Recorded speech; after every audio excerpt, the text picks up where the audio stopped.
And also, to the Hetalia region? I guess y'all are on a Discord or something? I don't even know what that is. I don't care. It doesn't matter. But to the Hetalia region! Boom! Rock on! A stained tide couldn't handle. America sipped from a tiny teacup. He made sure to stick his little pinky out. That was fancy, after all. No, wait.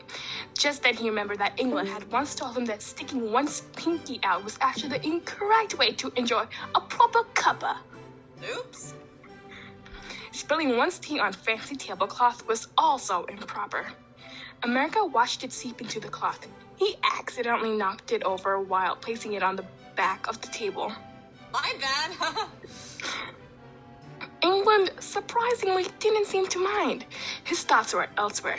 He stared very intensely at his own cup, nervously tapping his finger on it. He hadn't taken one sip, which was strange. Because England had asked America to fly all the way over from his home just to have tea and crumpets with him. They were in his garden, sitting on a small patio. There, England had his antique table and chairs, with the same teacups and saucers he'd used for decades. America should be honored. England had brought out the good teacups and saucers, the kind that America had only seen in England's very old gooden cabinet inside the house. It was like a scene out of Alice and Wonderland, where, like the Mad Hatter, he could entertain friends with afternoon tea. If he actually had friends, that is. England called that splendid isolation. So, what did you want to talk about? Asked America, rubbing the stain from his shirt sleeve. England took a moment to reply. After a deep breath, he said, This isn't easy to say, but I have something to confess to you. Yeah? Now, both America's sleeve and the tablecloth were stained. He was quite relieved that England didn't seem to mind. America remembered one time while trying to show England how to do tea, even though England didn't ask him to. America spilled his Mountain Dew and England's very old ornate Victorian rug. That time, England was not very amused. What is it? Asked America. England sighed. Christ, I don't even know where to begin. Ah, come on, dude. Said America, smiling to cheer England up, and also because now he didn't have to drink that tea because he spilled it. You can tell me anything. I know, it's just... England trailed off for a moment, trying not to let his voice hit before finishing. difficult. Dude, I'm your boyfriend. America took a bite of a crumpet. There's no secrets between lovers. He quickly set the crumpet back down. Yes, I know. So tell me already. England took a deep breath. I have a secret. It's been going on for some time now, and now I feel like I'm so far into it that there's no way out. And before I go any further, I should preface this by saying that I hope you don't think of me any differently. Oh, of course not. Said America, faking a smile because England had bought him another cup and he didn't particularly want more. Please, don't think less of me once you hear what I'm going to tell you. Psst, dude, you're worrying for nothing. England was back to staring at his now cool tea. It is not the kind of thing one speaks about in normal, polite company. Which was fine with America because now he could discreetly reach his arm under the table and pour his tea on the ground. Uh-huh. I don't want you to think I'm dirty. Hey, look! America held up the empty teacup. All gone. I actually drank it. Yay for me. Wait a minute. Did you say dirty? Yes. Would you like another cuppa? Whoa. Said America, a little frantic. Just what kind of secret is this? Pour my tea on the ground one more time and I'll make you drink the whole kettle, love. What? Exclaimed America. How'd you see that? Wait, don't change the subject. I'm like legit worried now. What's the secret? Oh, I knew I shouldn't have burdened you with my problem. Sighed England. And I didn't have to see you pour it, I heard you pour it. The noise was either you wasting my Darjeeling or taking a piss under the table, which is improper manners, so I assumed it was the former. But the America took this seriously. Look, don't feel like you're burdening me. I like being burdened, because then I can fix the burden and be a hero and be cool. America flashed England a bright smile. I like being cool. England suddenly stood up. Very well then. America stood up too. Where are we going? England began walking towards the house. As articulate as I am, I don't think my words can aptly describe this. I believe it's best that I show you instead. America quickly scampered to catch up to him. You might want to tie to go stick that stain before it sets. America said, pointing behind them. I'm hardly worried about one stain, America. They were in the backyard, but they didn't use the back door. England made them walk all the way around to the front of his house. They climbed the steps and reached the top of the stoop. England's hand gripped the doorknob, but then he paused. When you see... He started nervously. Remember what I told you? America was confused, but he nodded. England took a deep breath and opened the door.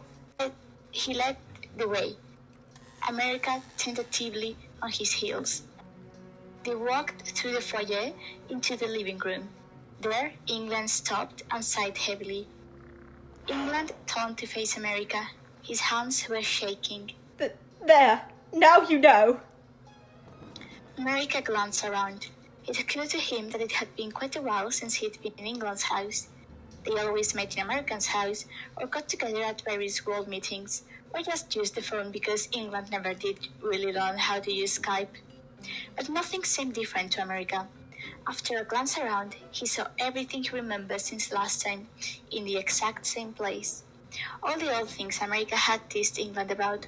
Such an old person house. He teased. Smells like it too. There was the old wooden cabinet for the cups and saucers America remembered, and the fancy Victorian rug that he could only barely see a Mountain Dew stain on. But if nothing was different, why was England standing there in the middle of the room, trembling? He nervously rubbed his hands together, his face tinted pink in shame, and he refused to look America in the eye. America just stared back, very confused. I don't see what's so weird, he said, shrugging. Everything looks normal to me. The same old person house I always remembered. You should give me a Werther's candy like in the commercials. Suddenly, England dropped to his knees. You get it? Because in the commercials, an old guy gives the kids the candy? That joke is that you're old and if you didn't get... Whoa, dude, what's wrong? In the middle of his rumbling, America realized England was kneeling before him, crying. Whoa, dude, I'm sorry. Said America, panicking. I didn't mean those old person jokes. I was just trying to be funny. I take them all back.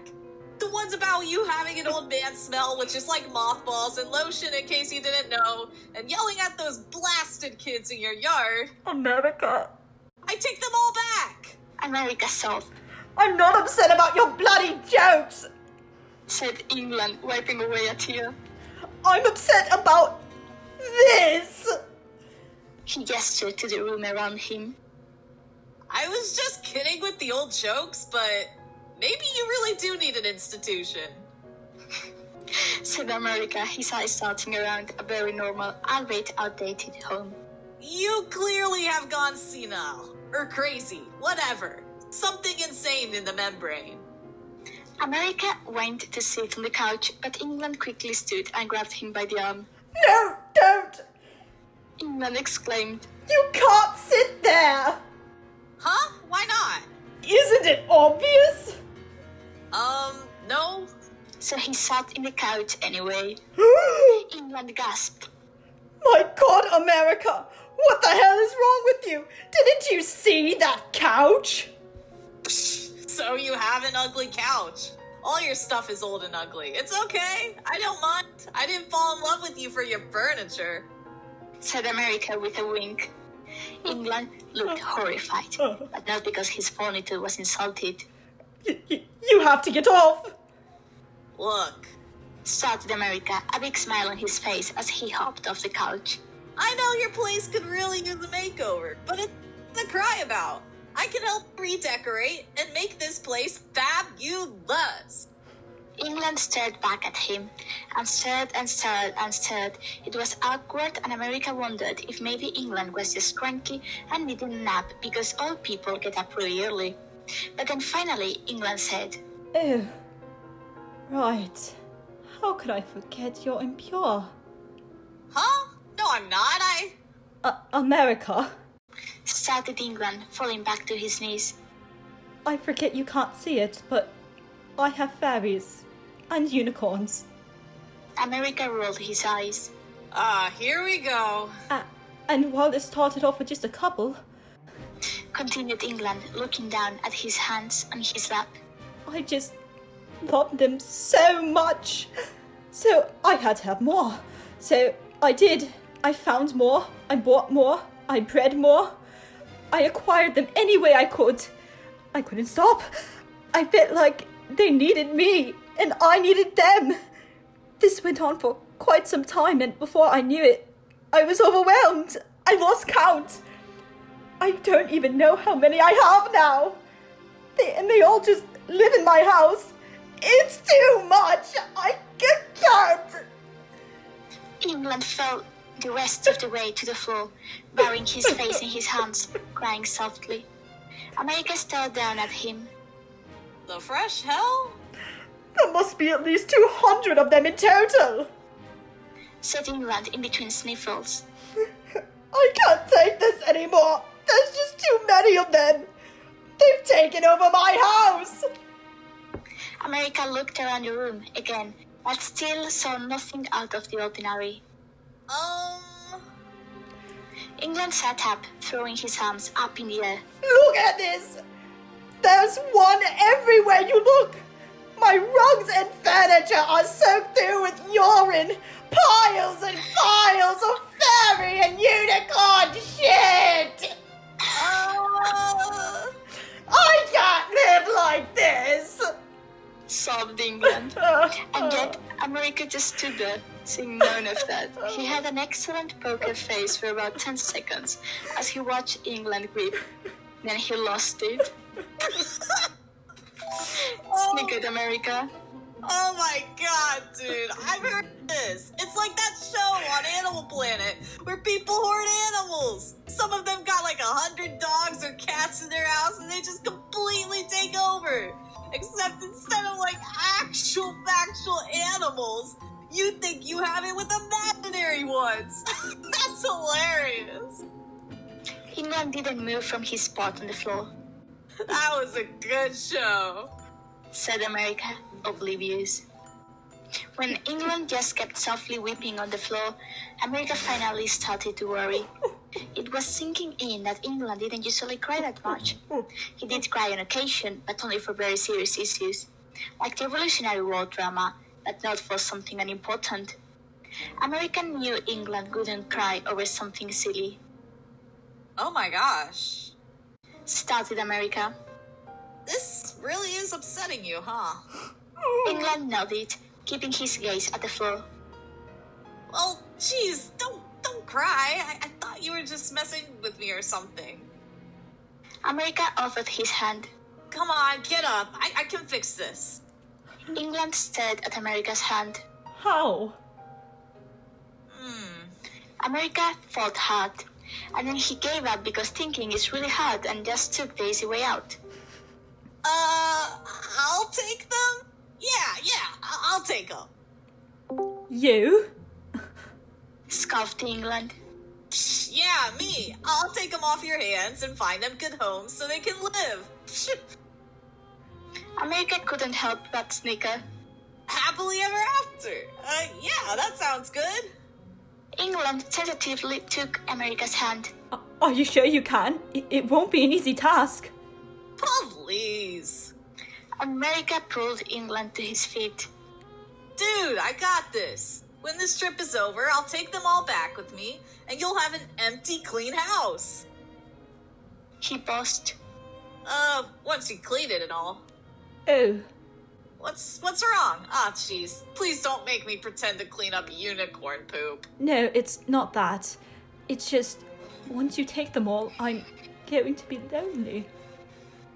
Once they're gone? Oh, and you too, I suppose. Aw. Pouted America.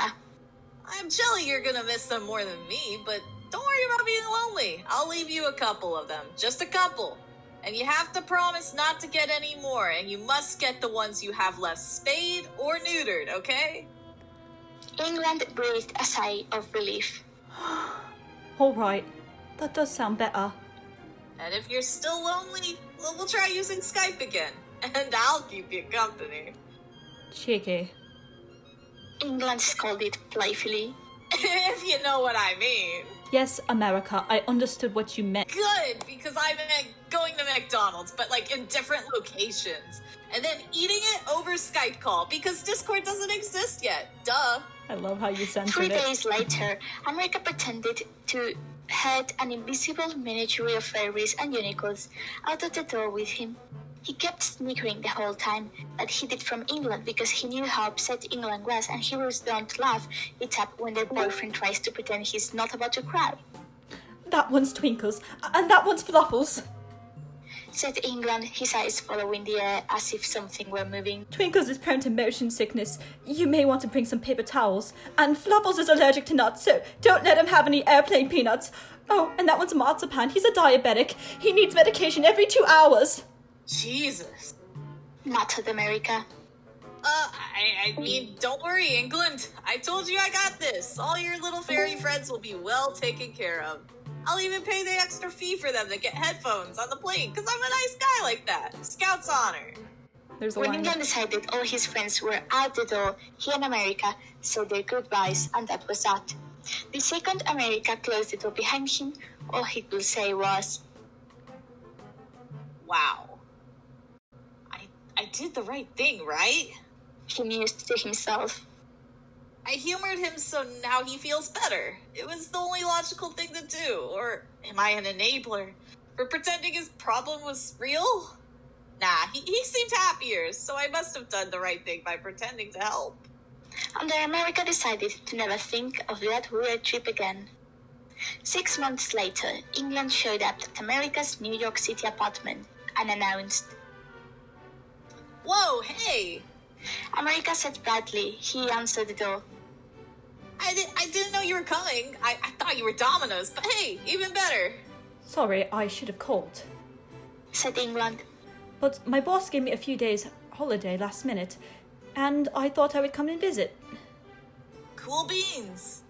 America opened the door. Come on in.